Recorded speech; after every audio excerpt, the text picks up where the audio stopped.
the other day while we were at training camp, we ran across Tori McElhaney, who's there all the time. She covers the Falcons on a daily basis, and you're going to be checking her stuff out and reading her stuff throughout the course of the season.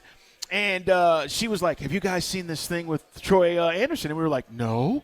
And then we went online and we checked it out. And, Tori, first of all, thanks for joining us. I just want you to tell our listeners about this. And, you know, we always talk about, I wish we could know more about some of our players. This was a great piece. Congratulations on getting a chance to go up and do this. But explain what it was and where people can find it.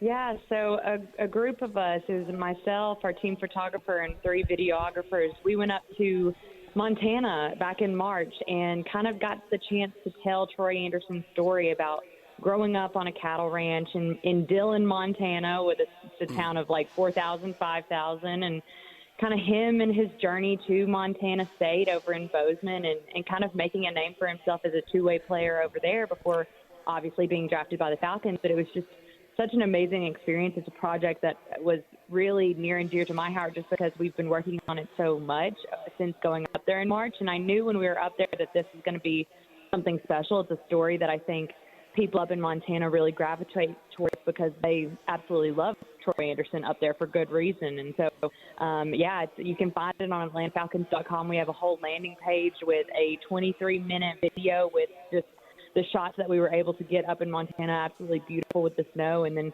kind of coming back on the back end with myself, I was able to write, 3 feature stories, and our team photographer put together 4 really fantastic photo galleries. And so all of it you can just check out on our AtlantaFalcons.com. And, yeah, it's a project that I'm just so proud that we were able to pull off.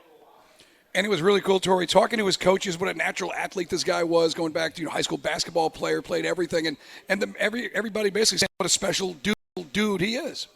Yeah, no, you're absolutely right. I think one of the most fun parts of this whole experience was actually going up there and talking to, like what you're saying, his coaches. But what was so funny is, we always talk about Troy Andersen and what he was able to do at the Combine in 2022, running that 4.42, the fastest time of a linebacker that year. But to hear everybody else up in Montana talk about that moment and what it meant to them to see him do that, it's really funny. I think one of his coaches said, I'd guess that everyone in Montana knew where they were when Troy Andersen ran that 40 time. And from talking to those people up there, I think it's honestly 100% true. We're talking with Tori McElhaney, covering the Falcons. And, guys, you can check her stuff out. Again, it's Falcons.com.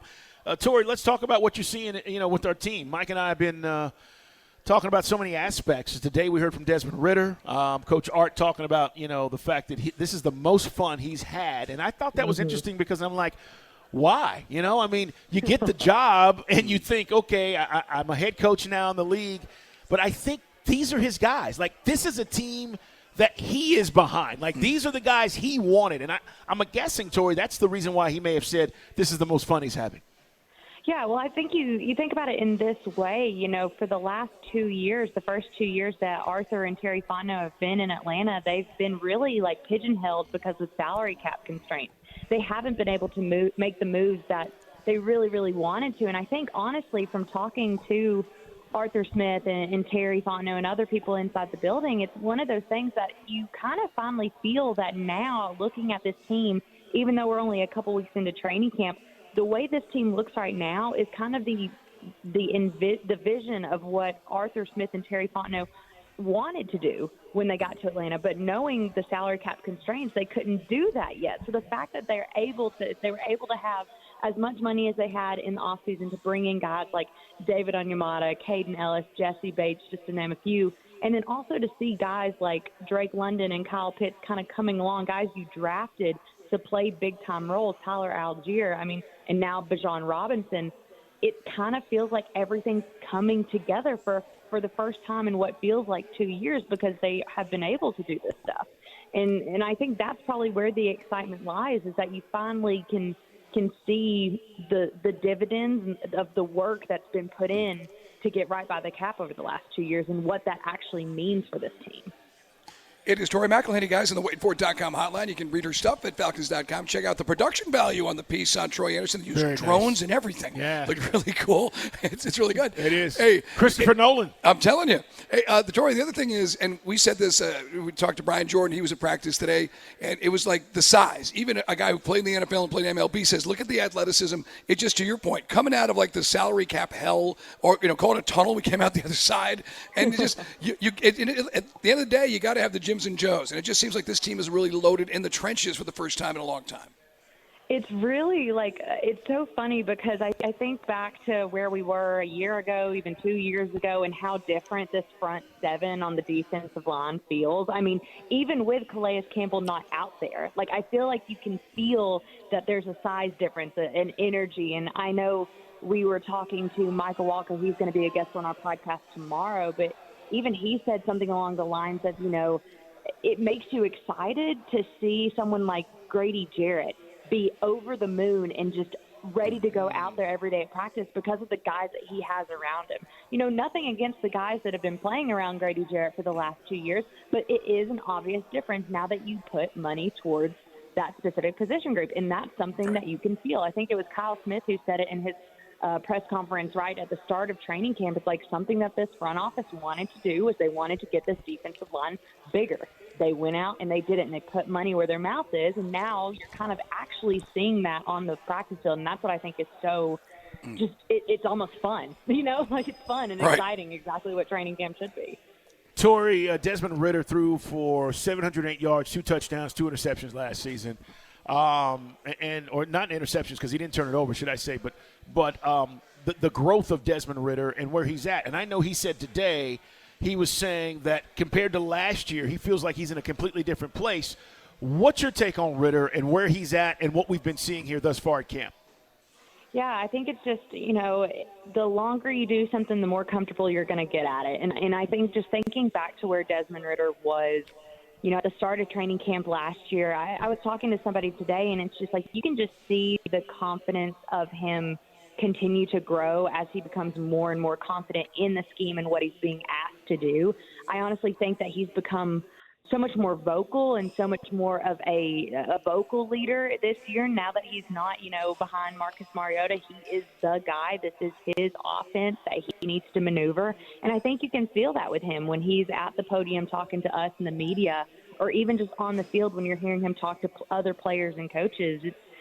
I think that's the part of it you feel. And to be able to get to the point where we can actually see him go 110% in actual games, I think that's going to be obviously where we find out the most about him. But just from these first 2 weeks of training camp, it really is a confidence boost that you feel from him right now. Tori McElhaney is with us, guys, talking about the Falcons. Ritter's doing a great job handling the pressure, as you said. It's almost like when you talk about Bijan Robinson, it's like you run out of superlatives. It's almost like he's too good to be true. I don't want to jinx it, but I mean, in addition to what we're seeing on the field every day, an ooh and ah moment, bouncing back from the fumble yesterday, and then as a human being, it's like this guy can be the face of the franchise, hopefully for a 5 years for immediate contract and longer. Yeah, that's what you're hoping for, definitely, because, yeah, you're right. Just in terms of a person and a personality, Bijan's, way up there. I've really enjoyed my time getting to know him and his family and everything like that.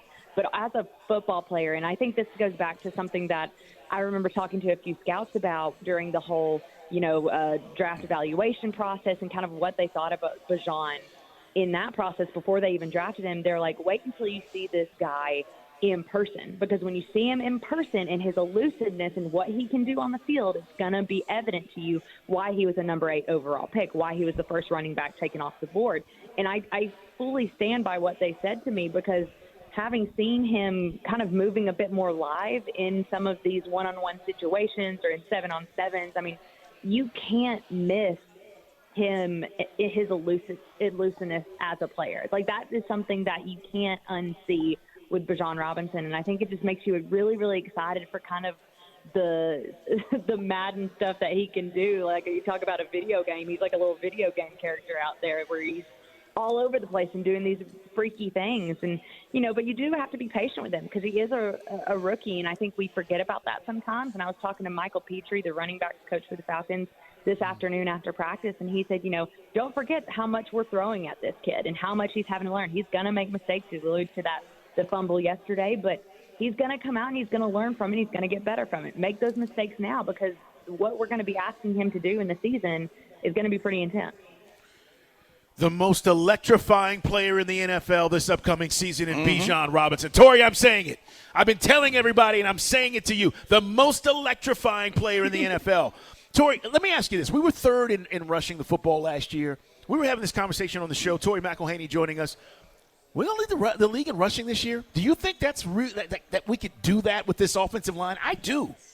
I do. I 100% do. I mean, I think you were a top 3 last year, and now you add the likes of Bijan Robinson. You have Tyler Algier coming back. You have CP, who's still going to be technically a running back on this roster, even though I think his role is going to evolve to more of what it was in 2021 than what it was last year. But still, I mean, you think about the bread and butter of this team. I think last year showed that the bread and butter of this team, the basis of this team, is being very physical at the line of scrimmage. That helps out the run game. And I think when you look at overall what this offense can do, that's what it kind of hangs its hat on. Still, even with Kyle Pitts returning, even with having Drake London out there, even with thinking about what Bijan Robinson can be in the pass game, to me, the basis of the success that this offense can have is still in what they can do in the run game. So I'm with you. I don't think it's that far-fetched to think about that. Yeah, it takes pressure off Ritter in the process. Tori, great stuff. Go. We'll continue to be talking to you and seeing you out there at camp. And again, guys, check out the piece. They did really great stuff about Troy Andersen. It was good filmmaking. It really was. Now, Tori, now every year you're going to have to come up with something like this. Right. Hey, every year they're going to be like, you got more? You got I've more? So many ideas in the tank. We're ready for it. Y'all just let me know. We'll call it a 30 from Tori. Yeah, a 30 from Tori. I like that. Right? Hey, Tori, thank you. Great work. We will see you out there. Tomorrow's an off day, by the way. We'll see you on Friday. Take care. Awesome. Y'all do the same. Thank you.